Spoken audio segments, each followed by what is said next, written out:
आखिर शिवलिंग क्या है? शिवलिंग का वास्तविक अर्थ क्या है? आखिर शिवलिंग क्या प्रस्तुत करता है और क्या दर्शाता है? लेकिन सबसे ज्यादा आश्चर्य वाली बात यह है, इसमें विदेशी लोगों के साथ साथ कुछ अपने देश के लोग भी शामिल हैं। इन लोगों ने शिवलिंग का इतना गंदा मतलब निकाल रखा है। शिवलिंग एक संस्कृत शब्द है जिसमें लिंग का मतलब होता है प्रतीक, यानी शिवलिंग का मतलब हुआ शिव का प्रतीक, यानी ऐसी चीज जिसको हम शिव मानकर उसकी पूजा करते हैं। शिवलिंग एक खास ढांचा है जिसको एक खास मकसद से बनाया जाता है। आपने भगवान शिव के तरह तरह के शिवलिंग देखे होंगे। ये सभी शिवलिंग मनुष्य के द्वारा बनाए गए हैं। कहीं कहीं अपनी भक्ति दिखाने के लिए जैसा मन में आया वैसा शिवलिंग बना दिया, और कुछ कुछ शिवलिंग तो ऐसे हैं जो प्राकृतिक रूप से बने हुए हैं। लेकिन हम जब 12 ज्योतिर्लिंगों को देखते हैं तो उन सब की शेप अलग है, यानी कि उनका आकार अलग है, क्योंकि अलग अलग मकसद के लिए अलग अलग ज्योतिर्लिंग बनाया गया है।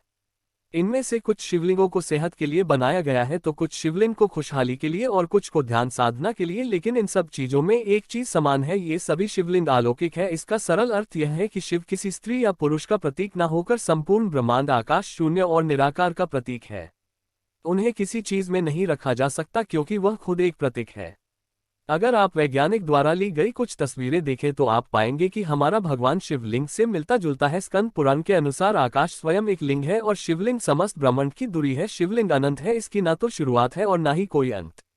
इसीलिए शिवलिंग का एक अर्थ अंत भी होता है। बहुत से शिवलिंग को प्राचीन ज्ञान और शास्त्रों में दिए गए निर्देशों से बनाया गया है, जैसे कि शिवलिंग का अर्थ अंत भी होता है। और आप तो जानते ही हैं, स्वयं भगवान शिव जिन्हें विनाशक भी कहा जाता है, जो इस ब्रह्मांड और इस सृष्टि की शुरुआत भी है और अंत भी है। दोस्तों, इस ब्रह्मांड में दो ही चीज है जो वास्तविक में है, एक है एनर्जी और दूसरा पदार्थ। मानव शरीर पदार्थ से निर्मित है और आत्मा ऊर्जा यानी कि एनर्जी से। इसी प्रकार शिव पदार्थ और उनकी शक्तियां ऊर्जा है, वह दोनों मिलकर शिवलिंग बनाते हैं। वास्तव में शिवलिंग हमारे ब्रह्मांड की आकृति है। शिवलिंग भगवान शिव और माता पार्वती का आदि अनादि रूप है और पुरुष और प्रकृति की समानता का प्रतीक है, अर्थात इस प्रकृति में स्त्री और पुरुष दोनों का समान रूप से वर्चस्व है।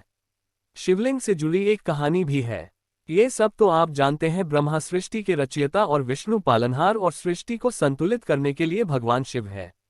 ऐसे ही एक बार भगवान ब्रह्मा और विष्णु के बीच लड़ाई हो गई कि आखिर हम दोनों में से कौन बड़ा है, किसकी शक्ति सबसे सर्वोपरि है। दोनों आपस में बहस करने लगे। तभी एक आकाशवाणी हुई जिसमें कहा गया, एक खास काला पत्थर है जिसकी ऊंचाई या गहराई का अगर किसी ने भी अंदाजा लगाया तो वह सबसे बड़ा हो जाएगा। ऐसे में भगवान ब्रह्मा ने जैसे ही सुना है वे आकाश की तरफ रुख करने लगे ताकि उसका अंतिम सुन सके। वही भगवान विष्णु उनकी जड़ की तरफ बढ़े, क्योंकि उन्हें पता था कि किसी पौधे की भांति शिवलिंग की भी कोई जड़ होगी। वे दोनों उस काले पत्थर की जड़ और अंतिम छोर को ढूंढने के लिए बढ़ते ही रहे, और जब वह हारकर हताश हो गए तब फिर से एक आकाशवाणी हुई जिसमें बताया गया कि अगर आप दोनों इसे ढूंढने में असमर्थ हैं, यानी आप सर्वशक्तिमान नहीं हैं। उसी समय प्रकट हुए भगवान शिव, जो उस काले पत्थर के रूप में उनके सामने थे। दोस्तों, वैसे तो इसे काला पत्थर कहना बहुत गलत है, लेकिन आजकल के वास्तविक जीवन में हर कोई यही कहता है। जो नास्तिक है वह भी यही कहता है कि यह मात्र काला पत्थर है, लेकिन किसी को नहीं पता यह है काला पत्थर नहीं बल्कि शिव का प्रतीक है, जिसके अंतिम छोर को ढूंढने में भगवान विष्णु और ब्रह्मा भी परेशान हो गए थे। तो यही है शिवलिंग का वास्तविक अर्थ, यानी कि शिव का प्रतीक।